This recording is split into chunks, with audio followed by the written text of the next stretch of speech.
everyone.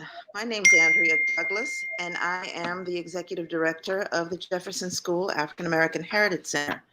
I'm so pleased that you all can join us tonight for this conversation that we are having with Mayor Nikayuh Walker.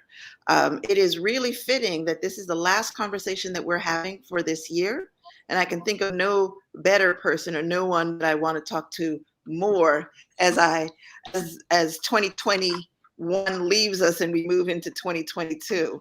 So much has been accomplished over the course of the last 4 years. It will be almost impossible, I believe, for us to sum it all up in one couple of hours.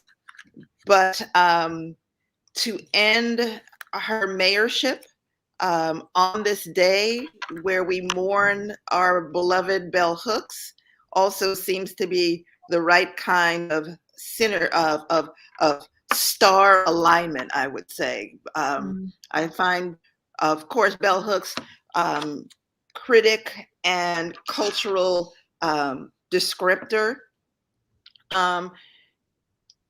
have been someone who has certainly impacted the way I think about my the world.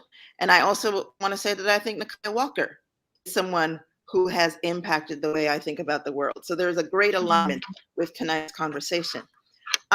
We are joined tonight also by Sarad Davenport, who has been sitting next to me in some ways from a very particular vantage point over the course of the last 4 years.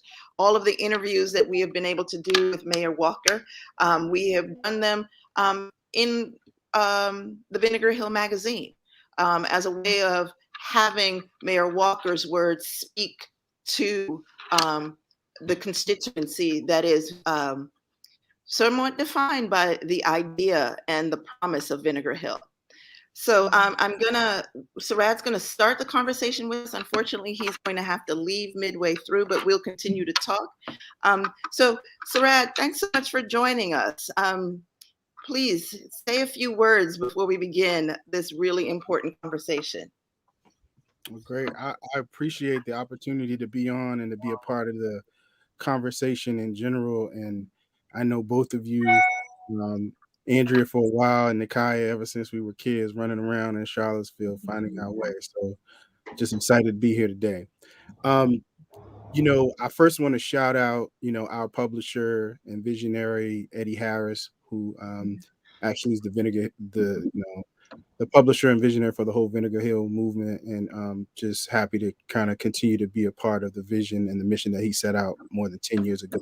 So I also want to, say at the outset that, one of the things that he always talks to me about is the responsibility of the Black press and making sure that we are projecting and modeling an inclusive model and coverage, because oftentimes, Black people, particularly those in leadership, can be caricatured by other forms of media. And we want to make sure that there's a historical record that is truly fair and balanced, and people to be captured in their own words often. And that's, kind of the approach that we've done over the years to make sure that, things aren't misconstrued with what the mayor says, and they can be clear for the public to understand, and particularly those in our community who really want to understand. So I say all of that to say that I want to contextualize, what I think, has been some of the understanding and misunderstanding of,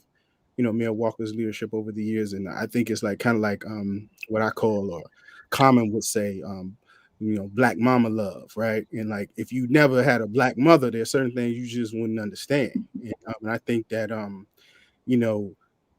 when a Black mama loves you, it is sometimes they can say things that may not seem very palatable to you, or they may come across to you as abrasive, but 99.9% of the time is good for you and good for your soul. And I think that, as far as, the things that Mayor Walker has been able to accomplish, of course, with others supporting, I think history will be kind. I think it's hard for some people to see that now. But in the annals of kind of history, when people look back, they were like, oh, that was the right thing at the right time. And many of us just didn't understand it. But that's Black mama love. You understand it later, or as in church we say, we understand it better by and by, right? So by and by, some people are going to become to get some understanding. So just wanted to say that to start out, but I'm going to set it off with the first question. Is that what I'm supposed to do, Dr. Douglas? Yep. Yeah. All right. So, my first question for you, Mayor Walker, is, why was it so important for you to kind of speak from first person, when it came to the publication? Like, what was, why did you want to do that? What were the events that maybe kind of led up to that? And, specifically, and then broadly and generally, why did you think it was important for you to be able to be captured in your own words? Yeah. Well, I don't know any other way. First, thank you all for being here. And I appreciate the Heritage Center and Vinegar Hill for offering the opportunity throughout my time on council for me to share with the public, I think more, in depth what, as you said, the Black Mama Love, but the hopes and dreams for what this city said it wanted and what I thought we could be. So I appreciate the opportunity.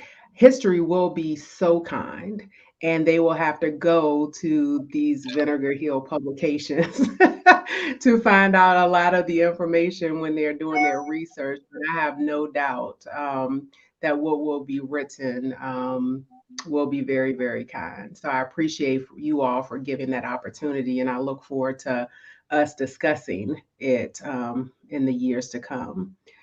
In terms of I don't know any other way, to be.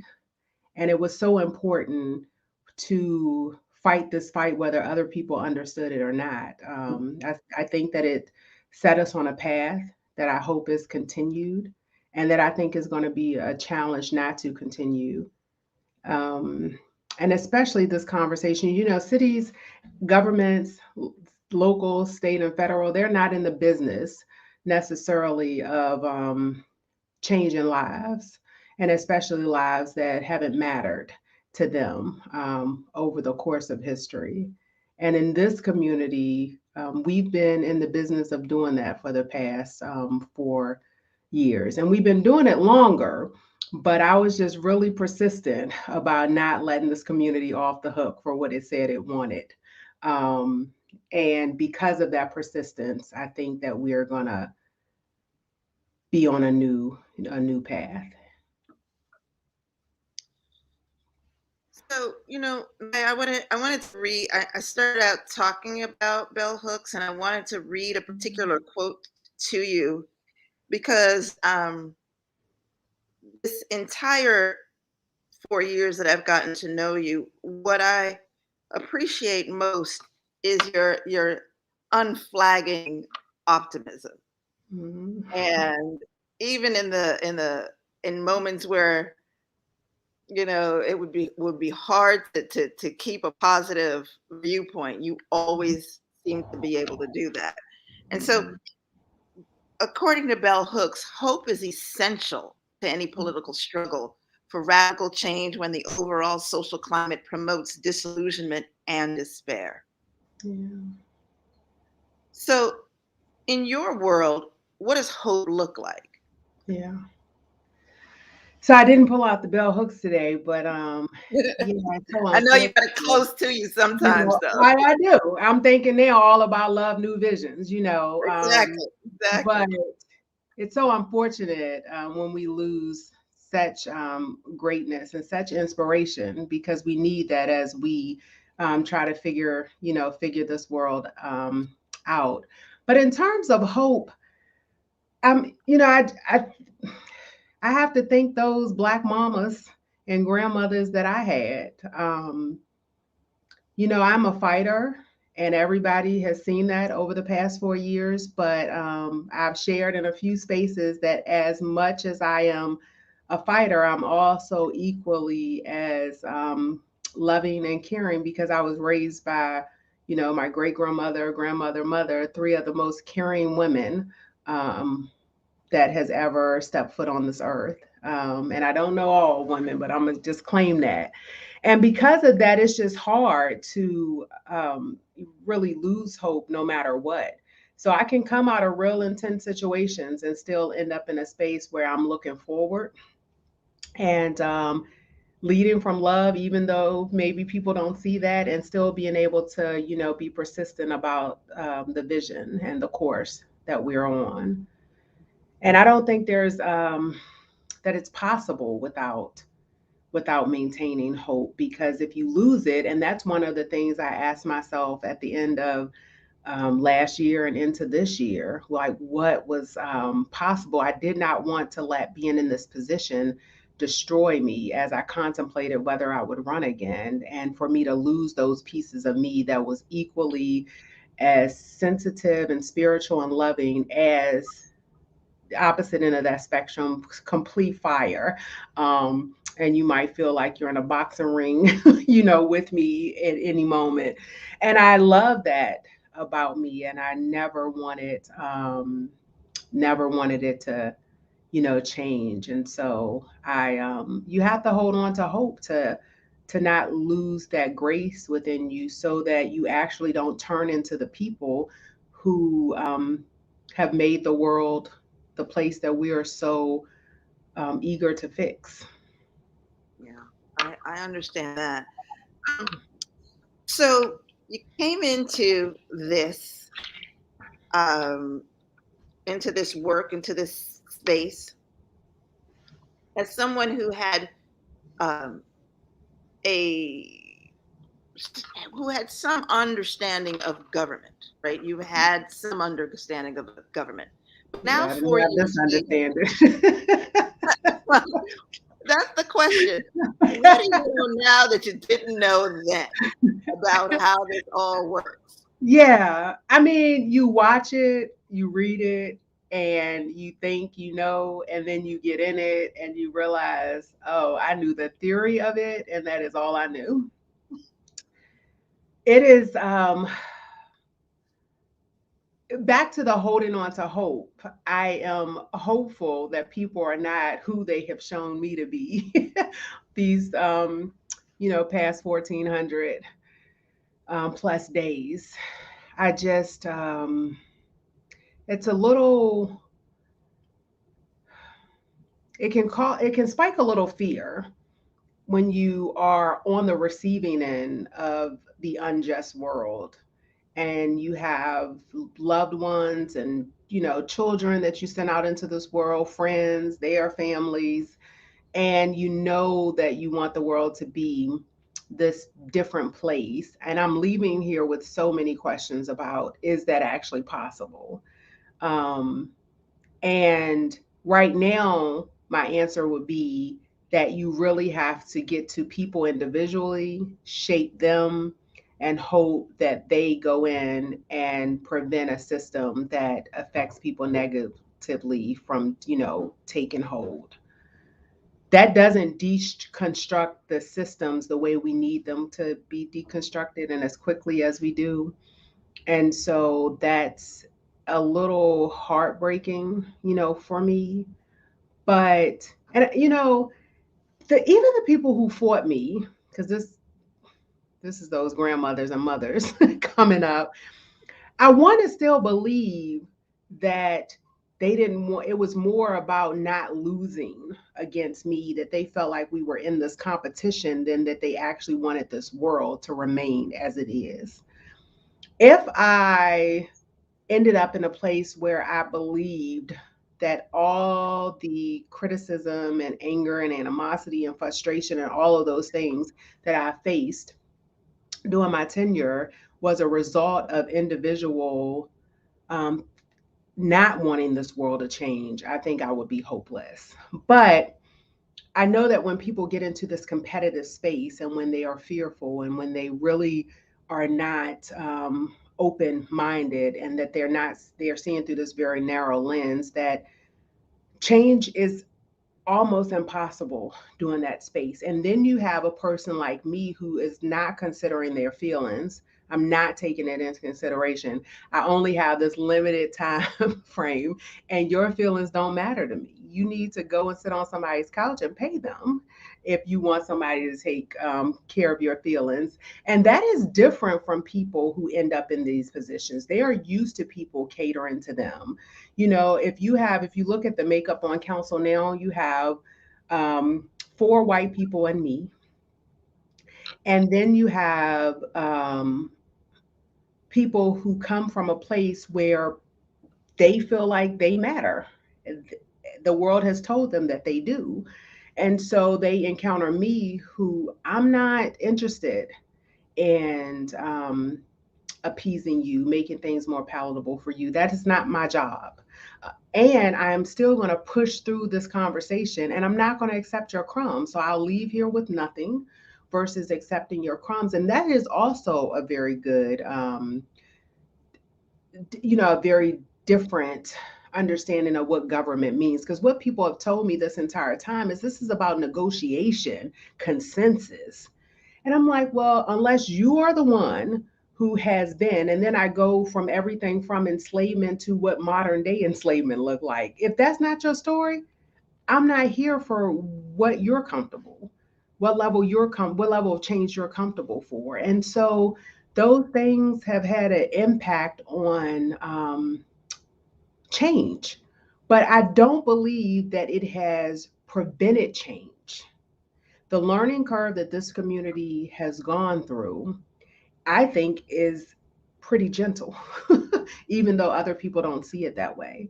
And we're either going to continue to allow people to live in bondage, or we're going to change everything in our power to do, so that all of our citizens, and especially the Black citizens who've been here and ancestors built this place, that they have access to opportunities. And that's not where we are right now.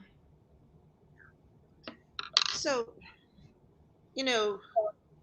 let's chart something for a minute, okay? I want to chart year 1, year 2, year 3, and year 4, right? Mm-hmm. At the end of year 1, if you were able to right now reflect on the end of year 1, what would you say about the end of year 1? I don't remember yesterday. You send me these questions in advance. You can't do it talking to you. I'm so tired. Year 1. Well, what I will say about those first 2 years is it was much easier to have someone who cared about people's feelings to be able to come behind me and kind of, massage those spaces. When I said something, Wes would come in and kind of smooth it over. And white people enjoyed that. I don't have those skills, and I'm not interested in having those skills.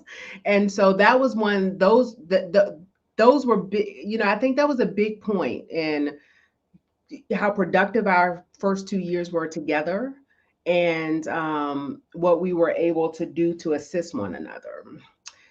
The election of 2019 that brought on the new counselors, there were counselors who it's, undeniable why they were brought on, why people wanted them elected. And, to stall progress. And that's what they did. So you give me a few minutes to think about each year and we can come back to that question. But I will admit I am so tired that it is even hard to realize like what happened in the first 90 days, 60 days. 2020 is a pretty, I can tell you what happened in 2020 pretty well, because it was just one of those years that's kind of stamped, and you can't forget kind of details even if you attempted to. But yeah, they're going to have to go back and read our interviews to do year 1 and 2. The way I'm feeling in this moment, but I'll try. But I think that's the point of it, right? There's year 1 and 2 where you're not alone, right? Yeah. You're there with another person of color or Black person on council, right? And it was very important. I didn't realize while it was happening how important it was until I was there by myself. And I didn't realize. Go ahead. but it's also, I think we also need to bring in the fact that it was not just two Black women, it was you and Wes. And a And I Black really man. want to sort of get into even that dynamic as we Yeah. move from year 2 into 3, because I think there it was a notable change when you say that Wes sort of helped massage that. How does that, you know, tell us about that move to 2 and 3? Yeah, we had the pandemic. That was difficult, but there was also some other dynamics too that I want to sort of touch on. Yeah, no, I mean, when I think you have people who may not even fully understand what I mean, I think they understood, but they'll claim they did not understand what their charge was. And the charge was to come in and disrupt. It's who does she think she is, and to prevent change from happening. And that's what I saw, especially of Counselor Snook's role and what has occurred on council since year 3 and year 4. I thought I would have more help with Counselor McGill and Counselor Payne, but there's an understanding that happens between white people that prevents, I think, even the people who think they're most progressive, liberal, and understanding from actually being that. And that was an interesting, learning curve. Heather has been there the entire time, and Counselor Hill, and our relationship has been another really interesting learning experience. I think people, even when we arrived, Wes was already there, and so these two people trying to figure it out, and from on day one, it was okay, what can we figure out and how can we support each other together? It quickly became, it ended up in this space, this competitive space, where, I mean, I have no idea why, but, and those dynamics influence everything that's possible. Also, our, form of government, which I've talked about before, and the challenge is there. And people like Nikayuh, you are not a strong mayor. Listen, I'm a strong woman, period. A strong Black woman, period. So some of the things that, I have entered with in any room in, people had a challenge with. And so it quickly became like, where's her place? Who controls her and send her there? And these are not even just, I'm not inferring this. I've had some of these conversations, and it's so unfortunate because what happens is that people who really need to be different, they don't change. And people use all of these things as excuses for not doing the real work that's necessary.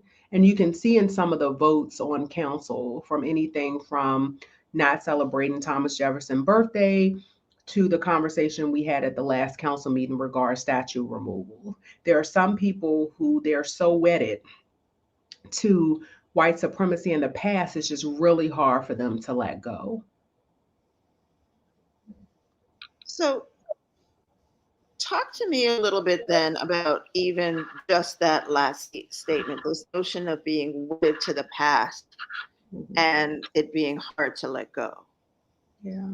When you're sitting today and you're thinking about Charlottesville in the future, some of the things that we know are happening is from 2010 to the 2020 census, there's been the demographics have changed. Yeah.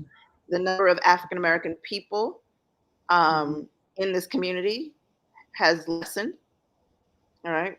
There's a clear shift. We've gone from 19.6% in 2010 to 17.6% today.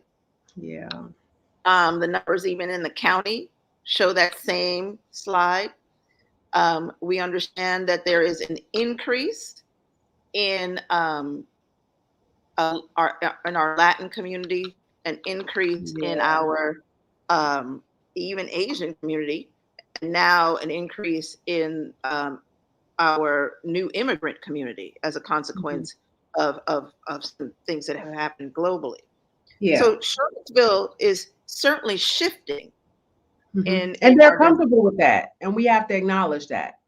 Mhm. We So have to acknowledge this whole move to there are brown people, there are minorities, and we don't have to necessarily have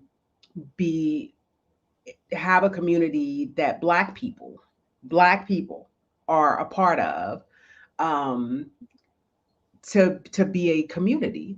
And they will be very comfortable with honoring us with statues and plaques in the future. And I've said this before, and we are nowhere in sight. And we are dispersed all around the country wherever we can find community, because I think that's what people are looking for now. Holly used to say that we were going to make T-shirts, and we should have made these T-shirts, but we were going to make T-shirts with the percentage of the population we were at the time. Because again, even during her time, it was clear that this was not, no matter how much we wanted it to be home to us, that it was not home. And so at some point, people are going to leave to try to find that space, that safe space. And in 2017, there was a loud, cry for us to create that space. And there were people who were responding saying that we were going to create that space. And then it quickly evaporated. And I started seeing signs of it as early as the August 2018, when we had a very different experience than we had had a year before. And people have a hard time really holding on to the process of change and the letting go of their power. And that's one of the things that I've seen since I've been here. It's like, you're not going to have the power. I'm going to maintain this power. And when you try to have that dialogue about what does that mean? Like, what are you holding on to? What do you lose as a result of letting this go? And people can't answer those questions. They don't want to answer those questions. But that's where we haven't decided. I told the council recently in one of our closed sessions that until that is decided, which direction this community is going, until you're loud and clear about it, there isn't going to be any peace. People are going to keep fighting for the community you said you wanted in 2017 during the summer of hate. And unless you tell them, which is going to become apparent, I think it already is, what this community is asking for. But until people hear it loud and clear, I don't think they're going to accept it. I don't know that I trust or that I have hope that we are going to continue the work. And I'm debating about whether I still put pressure on it or whether I retreat to see if they're willing, to stay the course. And that's one of the things that I've been debating since I made the decision not to seek reelection. But let me, because I think we're charting this for years very nicely. Thank you very much in terms of how you see this. Well, I'm glad. Because I could not tell you February 2019. I couldn't give you a date right now. But I think we know that for that 4 years, your time on council has been impactful. That the idea of a social shift, of a cultural shift, we've been living in that, whether people have been uncomfortable with it or uncomfortable with it.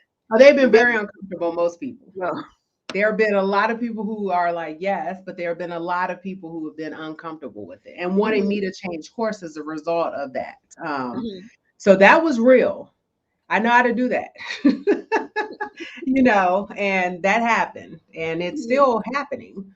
And again, I think history will be, very kind to me as a result of just being able to be persistent when the majority of people didn't understand why that persistence was necessary. Right. But do you believe your philosophy, given what we've described as, well, not philosophy, the things that you were attempting to address Now we're talking about a social shift, right? Mm-hmm. Yes, you placed an emphasis on Black people, and the fact that Black people are leaving this community suggests that that was an appropriate uh, um, emphasis, because that clearly suggests some sort of deficit, at least in my mind, it does. Yeah. Now that we're talking about another kinds of demographic shift, and do you perceive that where we're going to be, let's say in another 4 years, it's not really possible for you to say because you won't be there, but given the conditions that we're living in now, is it possible to pull back, or do we need to continue to work as hard as we can to sort of wrap around those people who are um, at the margins, because that's where Yeah. our demographic shift is going, no matter what, whether it be Black people leaving. There's a Latin community that is also increasing at a similar kind of rate as the Black community is decreasing. So Yeah. if you move it out of I think race it's into actually higher, but from what the Mhm. numbers look like, but yeah. Right. But also those individuals still are very much rooted in community. One Mhm. of the things that I have seen here is that we have a challenging time figuring out who we are, even as Black people, and what we want. And some of that, I'm just happy to be in, like, the master's house. The master's presence is very real here. So not only did I make white people uncomfortable, I made Black people who had been conditioned that the only way that they mattered in this world was to assimilate into whiteness. And I don't know what that is.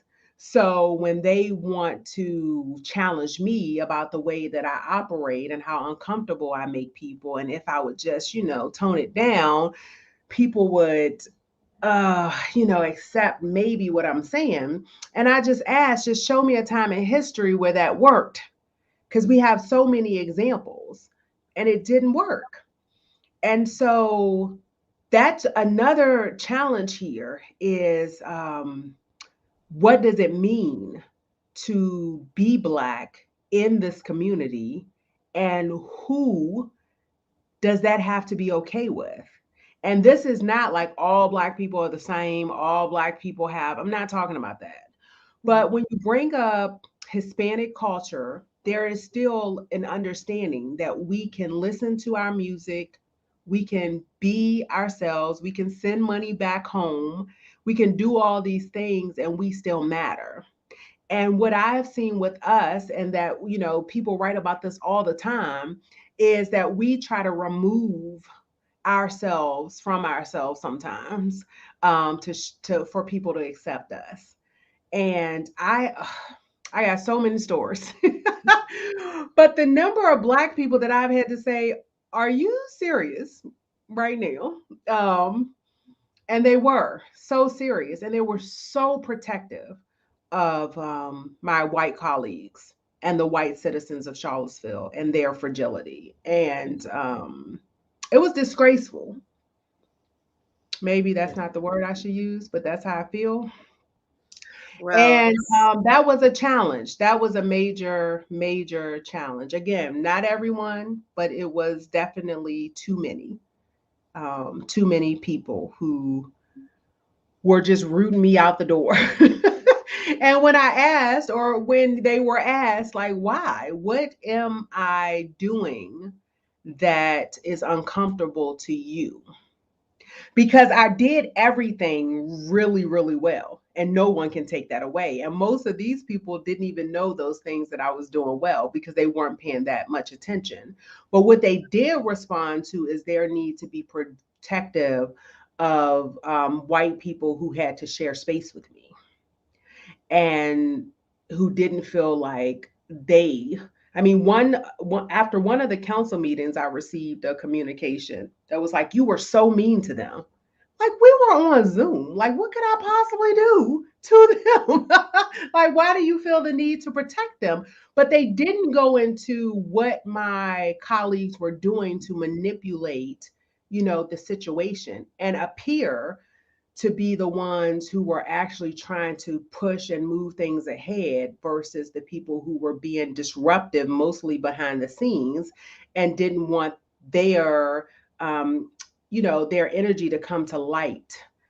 So they were very good. Like Counselor Hill is very good at kind of shielding and hiding that manipulation. And it's so unfortunate because people respond to it. I mean, they are really concerned, like, oh my goodness, she shed a tear. Let me console her. And so I send messages during times like this because I think all moments is an opportunity for learning. And I feel like that's what I'm here for, to teach. And so I'll send a message to say, like, hey, you should probably look at how that person identified with you. Or you should probably look at the fact that the statement that person said in favor of what you just did, because I saw it the way he saw it, but you didn't see it that way. And so an example of that is when we were debating about one of the conversations about the statues. It was a very heated discussion around the police chief. This guy calls in about General Lee, and he praises Counselor Snook and Hill. And so in that moment, I sent a message to, like, the racist commends you. Like, you should think about that. Mm-hmm. I often give, even if I don't say it, I often give them thoughts to ponder. I know they don't necessarily appreciate the opportunity, but I've spent a considerable amount of time saying, hey, let's look at this. Let's look at what just happened. What do you think? What do you think about that? And to help people understand, like, you're upholding institutions that people identify with that. And one of the things I have said repeatedly over this time that people just struggle with so much, if we were fighting civil war right now, we would either never enter it or lose it based on your actions. And people have a hard time understanding. So the next level of freedom that needs to occur, you, based on your actions right now, can't participate in it because you're not there. Mm-hmm.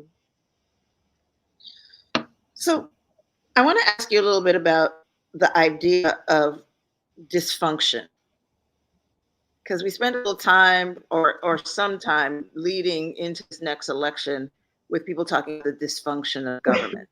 Mm-hmm. And again, we cannot negate the impact of COVID on anything, right? This was a situation that nobody had any roadmap of how to operate in, right? Yeah.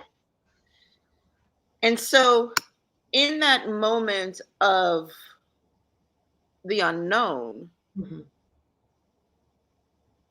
what drove your responses to that particular moment?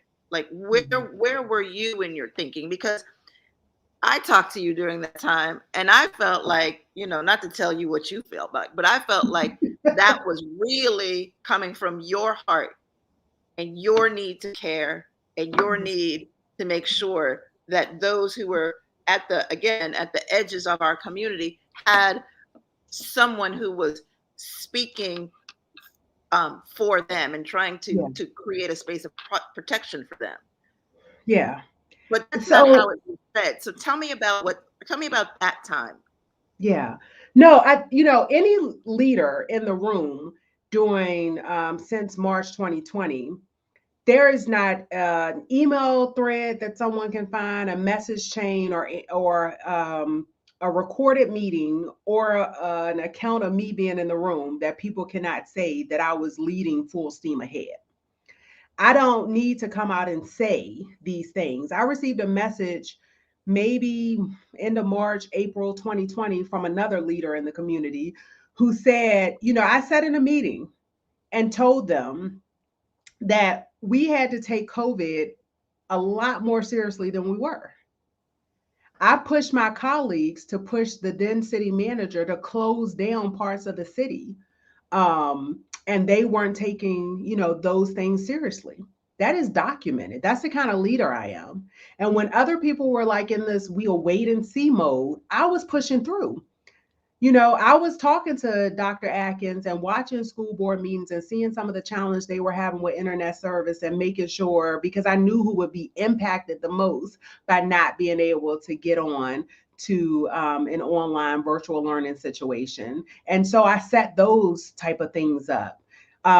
So there's no place that I knew at that time. One of the things I said from day one, and that everything that I did was working towards that, was that we have 22%, 25%, but between that range of people living in poverty in this community. We know that Black people, most of us, and especially people who have been here generationally, have lived in poverty generation after generation after generation. I know what a pandemic like this. I've read the books. I was here during the Great Recession and read not how our community was necessarily impacted, but communities around the world. And so it was for people to not be in a worse position at the end of this pandemic than they were at the beginning. And I would say that during conversations. So while people were still trying to debate about whether this was something that we should take seriously, I am more on the side of caution and public health. Let's prevent. And even if we're wrong, what have we done? We prevented people from, experiencing illness, getting sick. Even if we don't know whether we actually did anything or not, people are not sick versus waiting for people to become ill or lose their job or, not have the resources they need to take care of each other and then act. So trying to be as proactive as possible. And oh my goodness, talk about a learning experience. That it was most trying. And you have people at every angle, from individuals saying that it's not a government's role to do X, um, to that, hold on, let's wait and just kind of see. It was pretty scary. And early on, we were able to push through my advocacy to even challenge, the state level. And that push had Almar County, our school system, everybody responding to COVID very differently than we were even getting from our state and federal government. And so those type of things I am concerned about moving forward, because I know the position of at least 3 of the 5 people that's coming, and I have been able to watch the other 2 coming on. And you have to be um, you got to be rooted in a different way to maybe be wrong. Um, when there are a lot of unknowns, but you're still willing to make like really hard decisions. And be persistent. So you can see that we have not been, as a community, we have gone the ways of the world in terms of not really sending the strongest message about how people protect themselves from COVID, basing things that are, open from anywhere from parks and rec and fields so people can, play sports, to entertainment venues off of people feelings versus their um, public health stance. And this council is clear. And I think this community has kind of soaked in that message that even though we don't have all the information about vaccinations, that it is your duty to get vaccinated. No one is really concerned about people who maybe even can't get vaccinated. That isn't an option for them.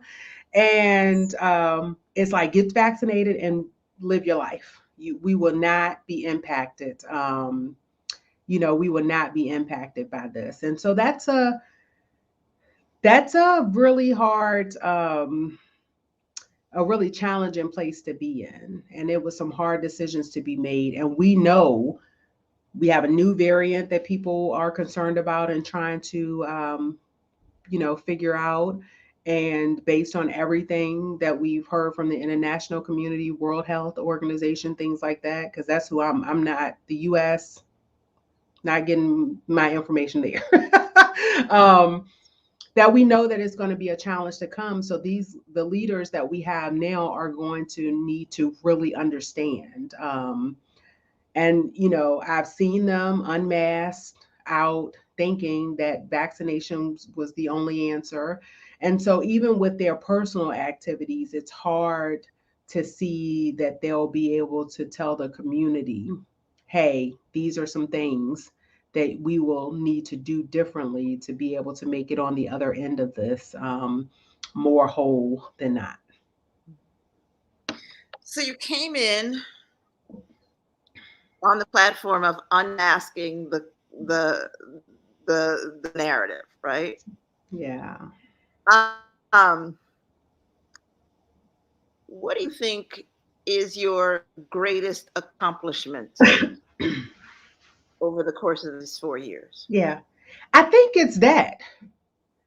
I think it's being really persistent about this conversation and trying to get people to come to a common understanding. Because I think that's one of the things that communities are challenged by too in ours. Like, what is equity for us? Because clearly, just reading a definition is a challenge for people and wrapping their heads around that. So, getting to an understanding of what is equity for us, people have had a hard time with. And but pushing this conversation, especially about Blackness, the space that we deserve, that is rightfully ours, that we don't need your permission to occupy, and keeping that conversation at the forefront while also trying to infuse equity in every conversation. If there's I mean, I've had equity conversations when talking about water rates and how UVA didn't pay their full percentage of water since 1984, and now they should, but who's been covering those bills since then for them? And then what does that mean as the money starts rolling in when they are paying up to 100%, right? So places where people would never even consider it, what roads are paved, where students are housed, what does that mean for the community members in that spaces? Of course, conversations around, policing, the developers, they gave the last candidate so much money because they're so over me. Because whether I voted no and my colleagues voted yes or not, I still demanded that we have a conversation about what their development would mean for our community. And nobody else, no one, the two councils I've sat on, nobody else has done that. And so them supporting other people was in response to them not wanting to have those hard conversations about what was their return on the investment that they were making, how were they benefiting for it, and who were they building for, and what would it do to the neighborhoods they were building in. And then you have like Preston Avenue developing. Not only do you want to control this new development in a predominantly Black neighborhood, you then want to take over the entire Preston Avenue area. And being able to have that conversation and kind of see that coming before it even happened and alert people to it. They didn't listen to me initially, but they came around. But to be able to have those very bold conversations about how people are seeing this. And then when UVA students start asking for more lighting, streets paved, occupancy of housing, when they start having these conversations, then we know that the community is moving from being ours. And then we have these conversations about, mixed use, mixed income, inclusivity, and all this stuff. And in Charlottesville, at this point, that still means Black people finding a space in any corner they can, but understanding that you are not valued here. And that's just so unfortunate. So now we've got a shift, right? We've got a state government that is no longer democratic. We've moved to a Republican governor. We've got a Republican lieutenant governor. What's your forecast? What do you think? Given all that you've just said, what are we looking forward to here? Yeah. So I, as you know, ran as an independent. And I think that there are more similarities than differences between our two predominant parties. And that is the statement that I wanted to make loud and clear. I don't know.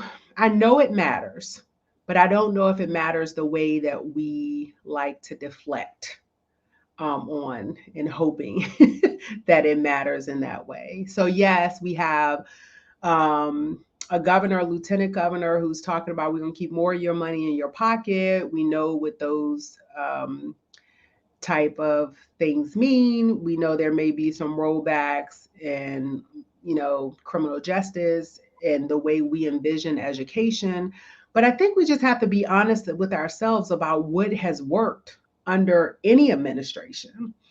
And if we're at the point where, again, we're saying, some of the crumbs that we've been offered has worked. But I think even if you look at a place like Charlottesville, you see that we have been in generational poverty, no matter who occupied the state and federal buildings, and no matter that traditionally we've had a democratically run council here. And this is what I want to maybe say. If you, I've been asking about a $6.7 million, and I've been getting answers as if the money was spent and like I should know that. And I don't forget. Like I couldn't remember, 2018, 19, what you asked. But and I mean I just don't have facts, but I'm just saying I know that money is there. And so then maybe a week or so ago, 2 weeks ago, I was getting briefed on a budget proposal and they were like, and the 6.7 million, never even acknowledging that they've been telling me like this money is gone. And they were telling me the money is gone probably because they didn't want me to recommend usage, for the money. But it's very telling just, where we're at. So at the city level, the city has an emergency reserve pot, and we haven't even tapped into our emergency reserves, which is created for such a time as this. We have a policy to ensure that if emergency situations happen, that we have resources to cover some of the city expenses. And since I've been here during this time and during this pandemic and even during the Great Recession, we haven't had to tap into those reserves, but we still play it very safe. At the city level, we're very conservative about budget. I don't think that you could match up probably what this administration coming into Richmond is going to think about, to how conservative our staff is about budgeting. And so one of my questions has been, if you have a quarter of your population that's clearly separated by race, living in poverty, and you don't think it's your responsibility to use these resources that the city has to help get people out of poverty, what do you think the city resources should be used for? And then when you have like institutions like yours do a really good job of saying, hey, this is how the city has played a role in this in the past, and ensuring this kind of segregated, racially biased outcomes, people just look like, well, it wasn't us. I don't know how that is different from the kind of confusion you hear. Like when you hear a Black lieutenant governor say, we're going to support HBCUs, but we're going to keep more of your tax money in your pocket. And these guns, you should get 5-gallon buckets versus ammo because you deserve it. I don't know how people think that is somehow a difference, that we're having different conversations. I see that they're very similar. So, Nikayuh, can I open it up for questions? Sure. Okay, so we're going to keep talking because I do have at least 2 more questions, but right. I want to give people an opportunity to ask a question if they have one. And we do have one question here, but before I get to that question, I want to, I appreciate what you just said, that you created a space for a different set of conversations to be had. Mhm. And my question, in your mind, what does it take to keep those conversations going? Like, if you're not in the room, Mhm. who's going to, and how do we keep those conversations going? Well, Is the it, community will keep it going outside of the rooms. There is no one inside the room that will keep it going. But hopefully, and this is where, I was saying earlier, it's a challenge to know whether my colleagues would be different without me around. Like, would they do better? I mean, I don't know the answer to that. I was very disappointed, and the public knows. So, it's not anything that we could talk about now. But, I expected, my first conversation with counselor elect and now sworn in today, um, Wade, was, well, I thought that you would call me before now. I had heard maybe 7 or 8 months before he ever reached out to me that he was running. And then it became, I am running and pulling this Pinkston along with me, or, and so I challenged that in our call of like, why is this your position? And I had heard a lot of things. And that's one of the things that I've learned during this time, too. One of, my colleagues, and this is something Heather and I have really been challenged about. But, Heather will come into a room and she'll say, Black people don't get you either. They don't understand what you're doing. You would be surprised at the Black people I talk to who don't understand you. And I'm like, Heather, if Black people are talking to you about me, I'm not the issue. So you should tell them that's what I said. But it became very clear in this community that white people would play that game of whether they would pit us against each other, when ultimately we should have wanted the same thing. Now, I hope that what I knew of Counselor Wade before he considered me competition, um, is who he will bring to this council chair. And he'll have to be a little bit more forceful, but he'll see that. And that has nothing to do with me. And I do want to get back to this question about dysfunction, so don't let me forget that.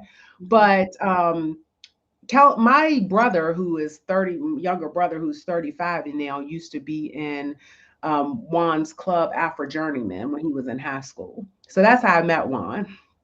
And recently, my first generation in this media family, a cousin, my dad's sister's youngest daughter, first member of the family to make it to college, Juan played an essential role into, you know, the Abbott program and things like that, with helping um, her get there. And I would receive, I mean, one year I received these messages from Juan that was like, we received these scholarship at the, he was on the scholarship board. They are, really inspired by the work you're doing. This is the, he's telling me this. I'm not reaching out. We don't have a relationship like that. And then it immediately becomes this, let me fight her for this position. And there is no one in this community who does not understand that Juan was guaranteed to get one of these seats. He did not have to take that position. So then we have to talk about, why do you choose to take that position? And I said maybe two things publicly. When I pulled out, he was like, oh, thank Mayor Walker for her service. And I wasn't in the mood that day, so I said something. But my question is, why do we let them do that to us? And so that then rolls over to what you'll bring to the room, because you've already been compromised in a way before you are the person alone in the room making decisions. And you get to that space of, you really have to understand like where we are. Getting to even this point in history, people lost their lives. you go back to the Civil War, that people were divided. You have this space where, whether enslavement or coming out of it, Black people fought for themselves, fought for their freedom, kept insisting by any means necessary for that freedom. And we get to this space and people are like, oh, this is dysfunctional. You have a group who think it's dominant, who is able to live as beautifully as white people live. And not that they are without pain and trauma and all that stuff. We know the studies show that, but the studies also show that they are able to persevere and reach goals and hold on to things in a way that we're not. And part of that is that they are controlling every aspect of the institution.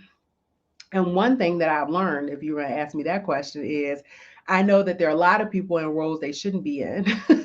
They don't have the capacity, they don't have the intellect, they don't have any of it. And you have a person like me who discovers the fraud in you by being in the room, with you. But you have to be very clear about how you're operating in this world to challenge that.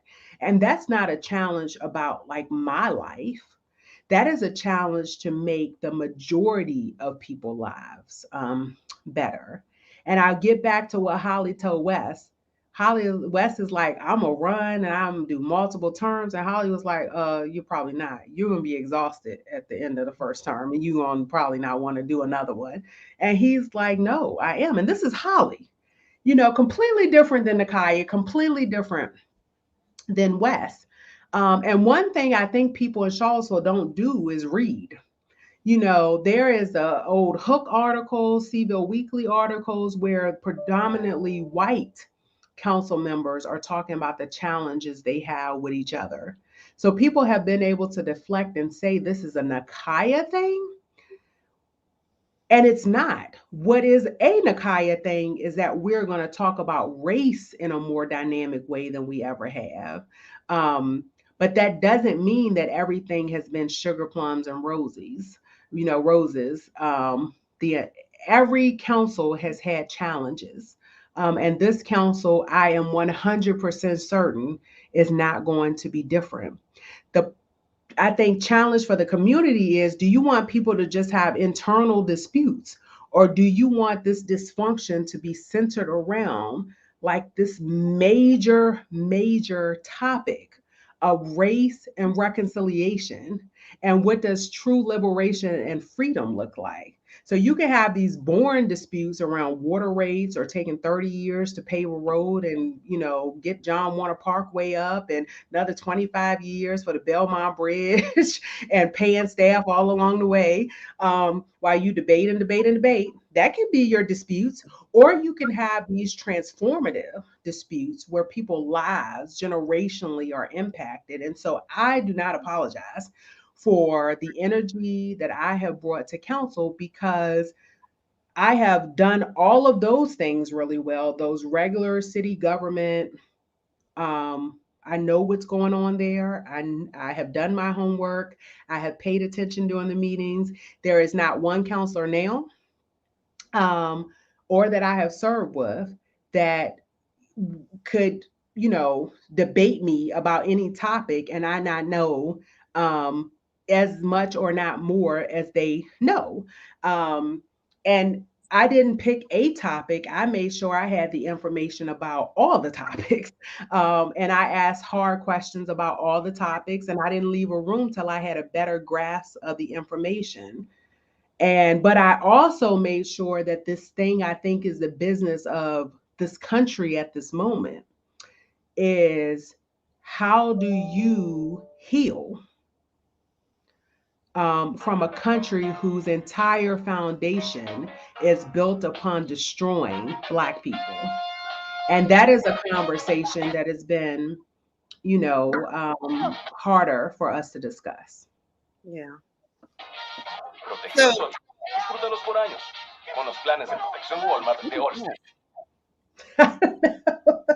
probably somebody tapping into one of the CRHA meetings. We had people on it doing some real interesting stuff. So yeah, probably Uh, something like so there was a question in the chat, but it was the that. very question that you told me that I wasn't allowed to ask you. I saw that. I'm going to ask it differently. You know, No, I'll answer it.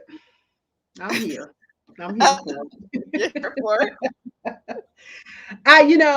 First of all, and I've said this just repeatedly, and back to even contemplating whether I would, and I so wanted to participate. Anyone who knows me knows that just the election process to spice it up, to make sure that the new counselors had to work for their election, I wanted to participate.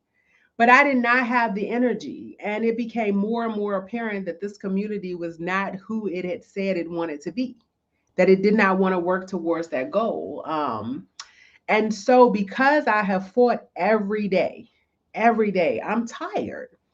And I know that the whole notion that Black women don't have a right to rest, I am paving that path for me to just kind of restore, rejuvenate. I have no idea what that means and how I'm going to make it happen. I'm not in a financial position to make it happen. It's going to be a challenge.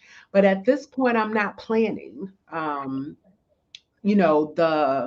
what next in that way. One thing that I do know is that I've compromised my time before. And if I leave this community, it's not going to be because people think they won and they run, because I'm from here.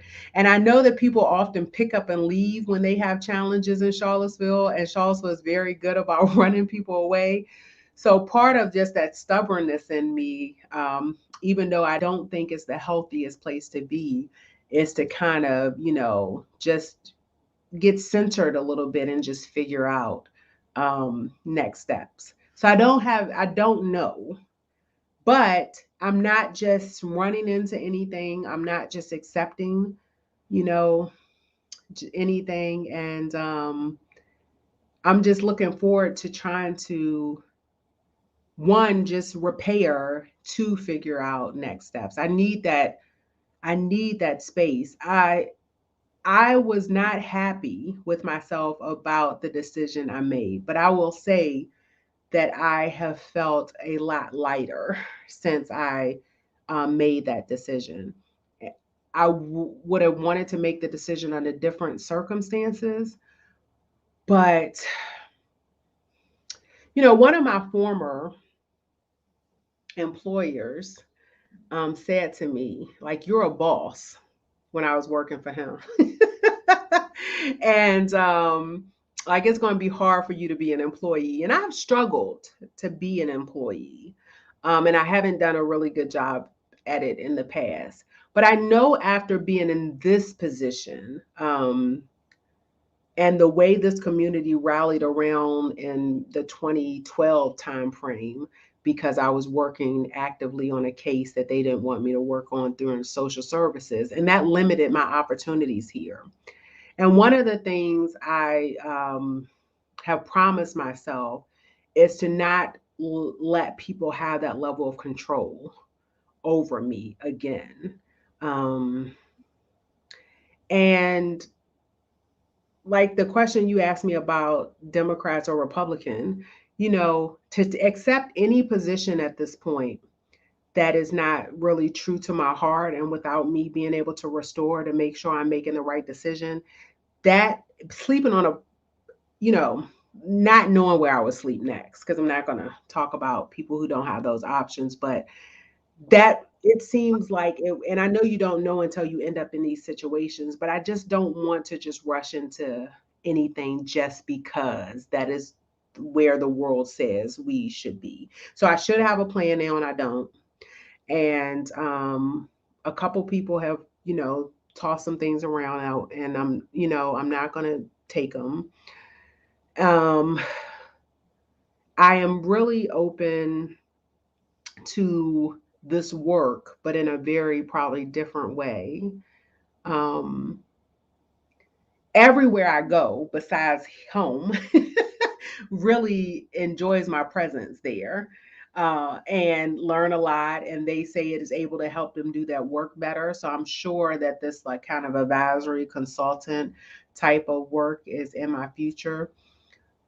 One of the things I want to be very clear about is that the way that I have experienced poverty, I'm no longer interested in it.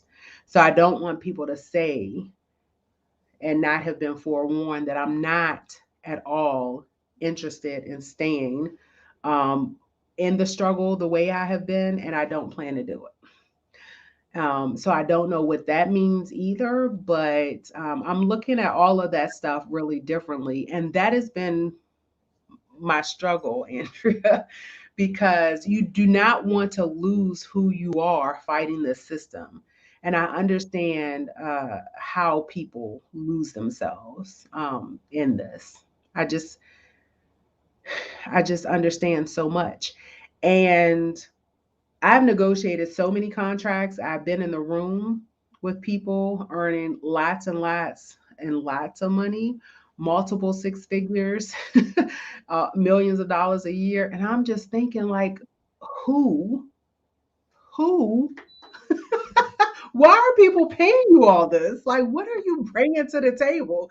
And so that really is challenging, you know, it's challenging my whole life is now so different. Like when people say you have those defining moments, I can't even articulate. I look at pictures sometimes, things have been moving so fast. I've been so exhausted. I was working um, and doing this for most of the time until the pandemic.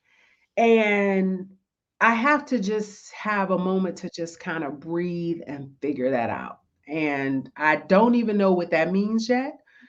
And so that's where we are. There are a Well, lot of options though. I can tell you that um, I have been irrevocably changed as a consequence of our friendship. It's one of the things Mm, that I enjoy most in a week or a day is an opportunity to have a conversation with you. And our conversations sometimes are 5 minutes, and sometimes they are way too long. And I appreciate that because this is one of the things that I have given people the opportunity. Do you want people to know how about our relationship? And people don't know. You Mhm. know, I just ask people that a lot, and people don't. I mean, people wonder. I'm one of those people where they don't have enough also personal information about, so that also makes them scared. Mhm. But that has been a challenge. So anyway, it just felt good hearing that you consider me a friend, Oh, and absolutely. I thank you for being because you have helped me through this time. And so I am appreciative of you being able to boldly say that. Without question. So we've got one last question, and I think this is actually where we want to give you the last word because I think you walked into this from an activist position. You've just told us you are tired, you need a rest. Those of us who know you know and want you to have that rest, but the work needs to continue. Yeah. Right? So if you were going to say one last thing to the people who stood around you that day on August 14th when they tried to have that regular Monday meeting, and you were like, Yeah. how are you thinking you are going to do this Hmm. today? What is it that you say to those people who were standing around you? Some of them Hmm. are still with you. I know I am. Hmm. Some of them are not. But there's enough people that you need to give them the last word. What do you see Yeah. or want from the community activists moving forward? Yeah. And that was probably like August 21st or something, right? Yeah, it was the first council meeting. So Yeah, yeah, that it third. was the 21st. Not that The that's the 21st. important part, but you know where you're on the schedule. I got the schedule down pat. Right. Every 2 weeks, Well, the first and 14th we third. were here at That's the been my Heritage whole Center. life. So Yeah, the 21st. I don't even know what resting looks like for me because I'm not a person that rests. Mhm. What I am very mindful of is I don't want this council's potential dysfunction to be blamed on me the way that things have been blamed on me, that if you really were paying attention and digging deep, you know it's not my fault, right? And so the work has to continue. The pressure has to continue.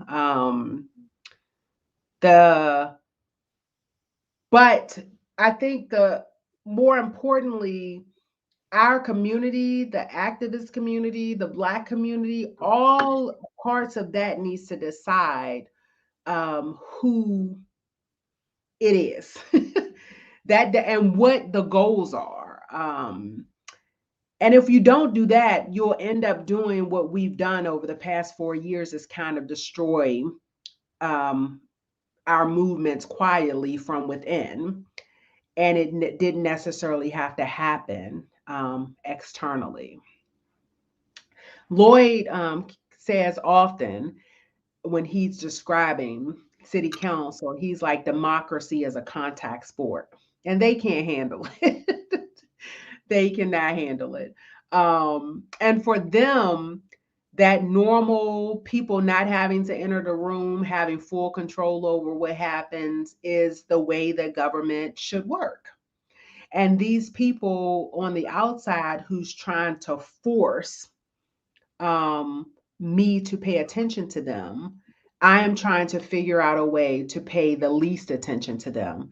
And that's one of the things I'm most fearful about. There's already enough conversations, especially the past maybe year and a half, where it's people who think they don't have to respond to citizens, internal happenings where people are not putting stuff in writing because they are concerned about FOIA.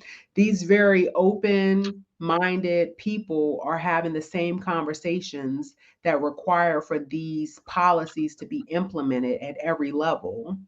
And so you think about what the January 6th Commission is doing now. If people didn't put that stuff in text messages and in emails, and they weren't bold enough to do it, then we wouldn't have an account of that day, what was happening that morning, what the leader, which I don't know why that person was the leader, but the leader at the federal level, like what were some of the people closest to him, what were they thinking in those moments?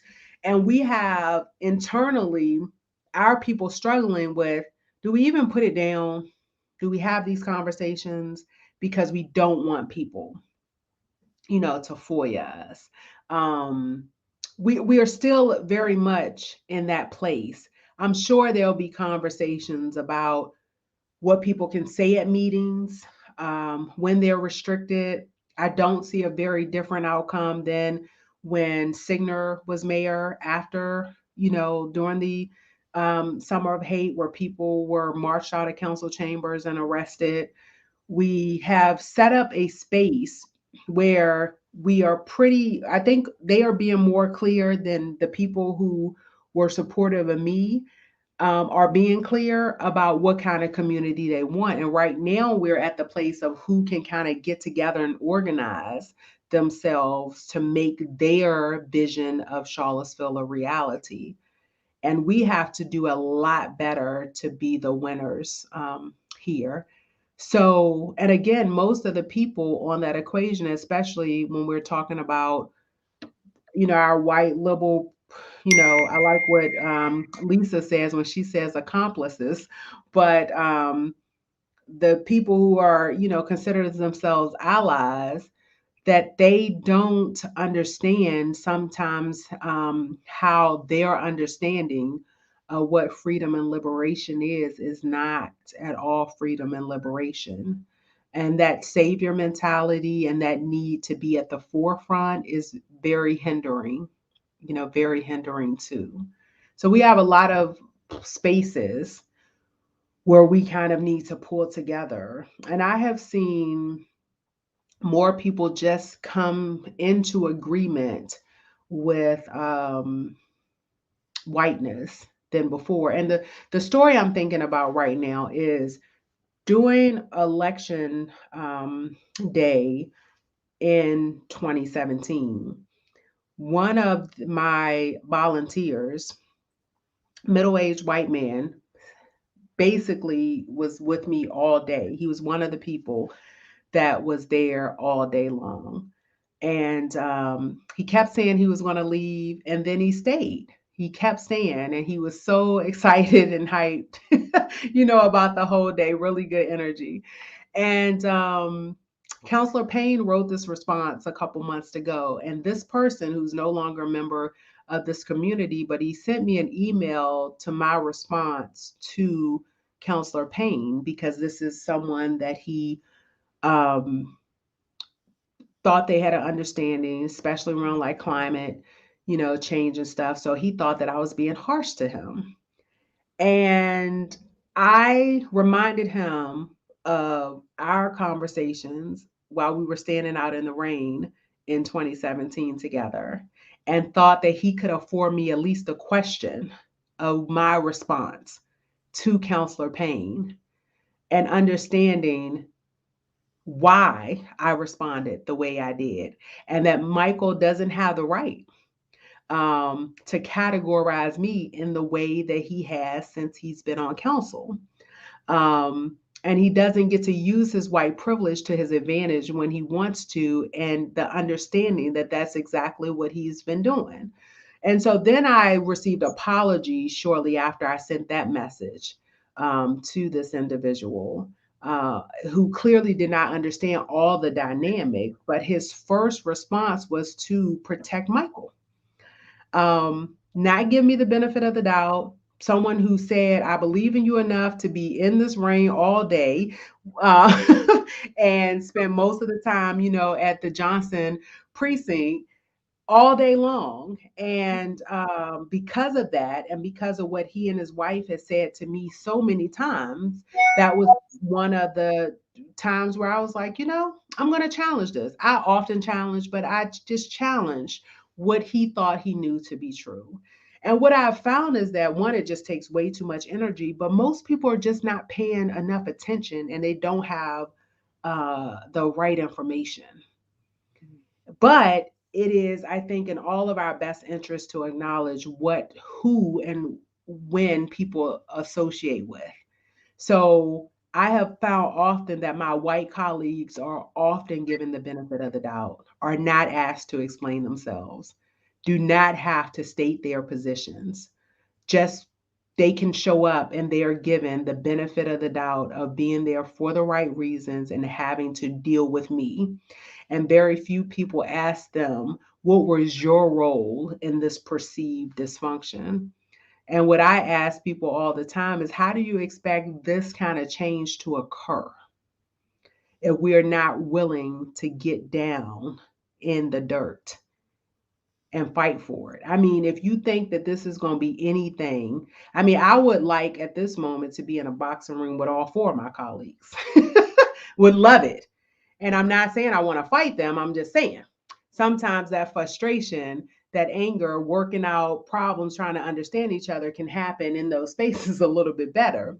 But if you think that this work is going to be pleasant at all, and this country is going to have to go through it, or we're going to destroy ourselves. Nobody is immune, to that. And so us understanding that. So when people say dysfunction, I'm like, what are you talking about? I mean, Counselor Payne was like, the trash, we're at risk of the trash not even getting picked up. And I'm like, we have a contract. That trash is going to get picked up. What are you talking about? And so that's part of what we have to understand, is that that also deflects. It prevents us from having to own that this is really hard. It is really challenging. There is no place in this world who is healed from its foundation, and especially in terms of the enslavement of Black people and what they've done in terms of pillaging and destroying Indigenous people. And so to undo those harms, you have to be willing to give up a lot. And people here and across this country have shown they are just not willing to give up the level of privilege and comforts that they have for other people. And it often comes back. I have been in the rooms of what people think they deserve, that we deserve, how hard people think we've worked, and what people think are our rights. Um, And that's where we still are. That has not changed. So the same conversations they were having in the, 1860s, they are the same conversations, unfortunately, that we are having now. When you talk about our civil rights leaders losing their lives for this fight, we are still very much on that same course. And if some things are better, it depends on who, you're asking. I remember when, we were talking about President Obama saying that the world is very different. And for a Black man with a Black wife from Chicago with two Black girls who end up in the White House, your world is very different. But if you talk to families who lived in Charlottesville, Black families who lived in Charlottesville and have only been from Vinegar Hill to the public housing communities, and that their families have not been able to escape that level of poverty, the Black businesses and all of those things that we had then, that people have not been able to build that market back up, then those individuals will say that change has not occurred. And if you have to leave here and disperse into other communities to find your community, we are not winning. We have not done our work here. And if that census and those numbers keep diminishing, then it shows. And if we keep replacing any brown person from anywhere with the Black people, and they're happy with that, and that even has been intentional because they have been labeled easier to help than us, without people fully understanding how much and by design has gone into keeping Black people in the place that they are in. So all of that stuff that needs to be acknowledged for progress to actually happen, we're still not there. And I sit in rooms and I am completely baffled by the conversations that I have to have today. And more importantly, I think the unwillingness for people to acknowledge. You also have that. You have white people who are in a position of power where people have told them they have been the star pupil their whole life. And when they have to acknowledge, like, I don't know what's happening, I don't know I'm doing, and I don't know how to fix it. And that's not easy for them. And so even that is enough to make them retreat into the known and the comfortable. And that means that people who are depending upon systems to change for their lives to change, I'm not very hopeful that we're in a space for their lives to change. And that is so unfortunate. Well, Mayor Walker, I can continue to call you that for another few more days. Thank you so much for taking time out. I know you weren't feeling well earlier, so I appreciate you having this conversation. As I said before, I know personally that I have been bettered by knowing you. I know others who will say the same. I think the city has been bettered by your work. And I know that we'll see you in the future somewhere. But for tonight, thank you so very much. And we wish you well. And everyone, most people who I know want to tell you thank you. So I'll do it on their behalf. Thank you for your service. I appreciate the thanks. And thanks for having me. All right. Have a good night. You too. Bye.